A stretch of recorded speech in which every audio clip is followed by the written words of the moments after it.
në gjithë po ne si duhet të orientohemi gjithë kjo duke marrë parasysh mesazhin që morëm nga Shtetet e Bashkuara për zgjedhjet, i thatë një. E para, e dyta, përveç kësaj, nga krau tjetër kemi porositur raketat me Javelin që presim, armatimet. Pra, as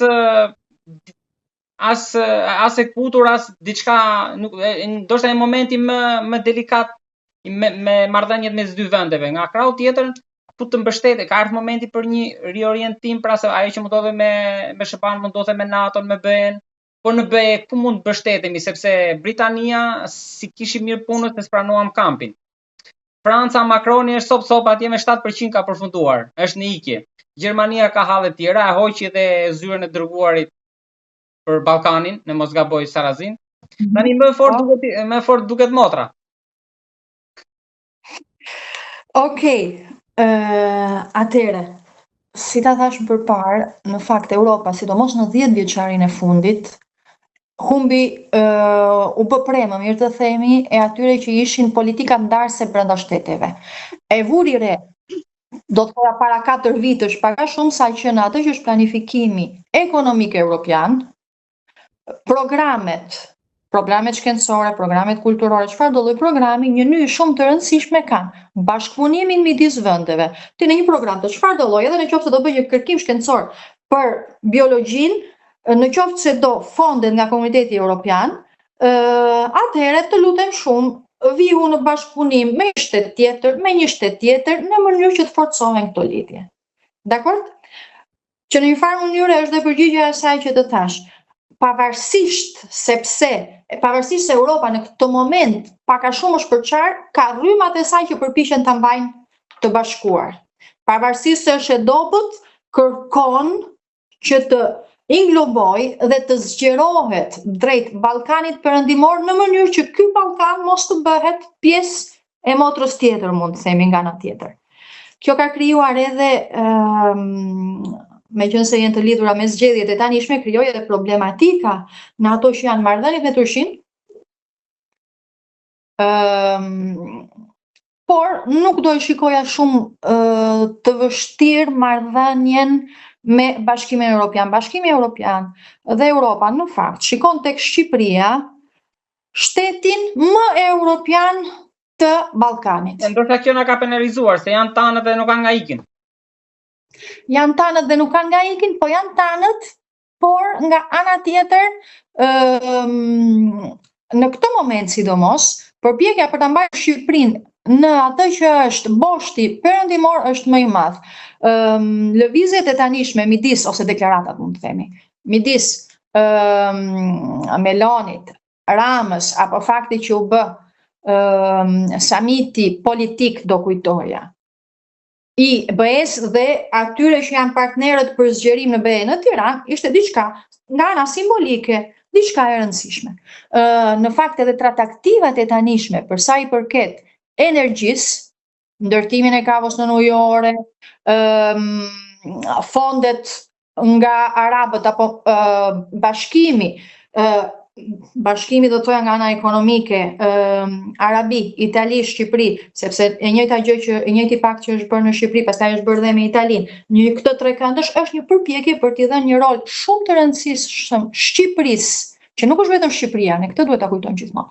Po flasim edhe për një identitet kombëtar. Kemi Shqipërinë, kemi Kosovën, kemi Maqedoninë e Veriut ku ka shumë shqiptar, kemi Greqinë ku ka shumë shqiptar, kemi Malin e Zi ku ka shumë shqiptar. Shqipëria si identitet e kam fjalën, në këtë moment ku konfliktet globale na kujtojnë që identitetet kombëtare janë shumë të rëndësishëm, sepse po bëhen luftrat më të rëndësishme bëhen për identitet, për ideologji, kujtojnë dhe duhet të kujtojnë shqiptarëve që kanë dhe mund të kenë në këtë moment një rol shumë të rëndësishëm në politikat jo vetëm të Ballkanit, por edhe të ekuilibrave me dhe brenda Bashkimit Evropian.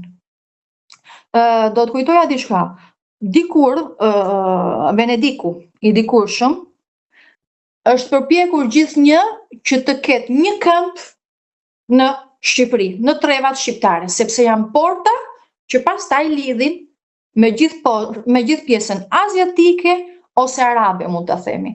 Nëse ne mendojmë nga ana gjeografike, kemi Turqinë, pastaj kemi pratur Shqipërinë që nuk ka lejuar, ose ishte porta që pastaj lejonte apo nuk lejonte kalimin në Itali, në Venedikun e atëhershëm, në atë zonë, të perandorisë otomane drejt Italisë. Është e njëjta gjë në fakt që po ndodh edhe tani. Është thjesht një përsëritje e historisë. Shqipëria është një vend strategjik, nuk është ideologji, është nga ana identitare shumë e madhe se ajo Shqipëria e vogël.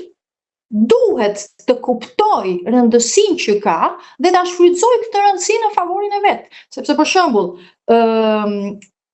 kur flasim për energjinë, flasim për pjesë energjia dhe mjekësia, pjesën më të rëndësishme të zhvillimit, të strukturës dhe të sigurisë së një vendi. Në Shqipëri nuk është krijuar akoma ajo kultura e sigurisë energjetike. Por neve e pam çfarë ndodhi në Spanjë, çfarë ndodhi pastaj në jug të Francës, çfarë ndodhi në Portugali. Imagjinoni një moment kur qendrat energjetike të Shqipërisë ato janë hidrocentralet më të mëdha. Mjafton 1, 2, 3 bien shumë kollaj. Kështu që siguria energjetike është gjëja më e rëndësishme. Në qoftë se bie energjia, nuk funksionojnë më as spitalet, shtëpitë tona, mënyra se si ne jetojmë që është e bazuar e tëra tek energjia, do të binte, do të shkaktonte një kaos komplet në të gjithë vendin, plus me gjithë ato do të thoya nga ana psikologjike çfarë do të na shkaktonte. Unë mbaj mend në 97-ën, ka qenë një moment që s'mund të harohet, nuk mund ta harroj, isha e vogël, po edhe shumë e vogël, kur në një moment ikën drita në gjithë Shqipërinë. Në atë moment unë nuk e dija se çfarë do të ndodhte nesër. Nuk dija se si do të gatuaja, nuk e dija ishte errësirë çfarë do të ndodhte, do kishte ardhur, si do të bëja për të gatuar, për të lëvizur, për çfarë do të gjëje. Energjia është pjesë shumë e rëndësishme, më e rëndësishme do të thoja, për mbrojtjen dhe për sigurinë e një vendi. Tani në këtë moment po riasetohet komplet sistemi energjetik i Europës dhe jo vetëm i Europës, i të gjithë atyre vendeve do të thoja që të zhvilluara, që shikojnë dhe kanë tek energjia një fokus shumë të rëndësishëm.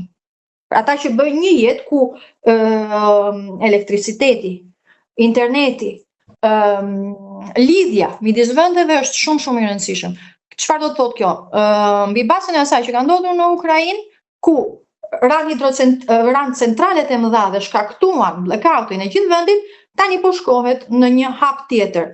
Pavarësia e pikave strategjike nga ana energjetike dhe grumbullimi i energjisë në mënyrë që edhe pse ndodh një problematik në një pikë të rëndësishme, pastaj të tjera të funksionojnë. Për shembull, çdo spital të ketë pavarësinë e vet, duhet të ketë grumbullimin e vet të energjisë, çdo kazermë duhet të ketë grumbullimin e saj, pastaj shumë i rëndësishëm është në këtë moment për fat të keq për si funksionon bota e sotme edhe grumbullimi, mbrojtja e të dhënave që kërkojnë nga ana tjetër një kapacitet energjetik shumë të rëndësishëm dhe aseti tanishëm është pavarësia energjetike e nyjave strategjike. Kjo kërkon, është ndryshuar dhe ligji në nivel europian, po ndryshohet edhe tashmë në Shqipëri, kërkon që për shembull çdo strukturë energjetike e vendeve të Komunitetit Evropian dhe atyre që janë në zgjerim ose duan të zgjerohen, po jo vetëm të tyre, të marrë këtë formë, pavarësi energjetike, grumbullimi energjie, në mënyrë që në qoftë se ndodh një problematik në një zonë, që gjitha të tjera të funksionojnë.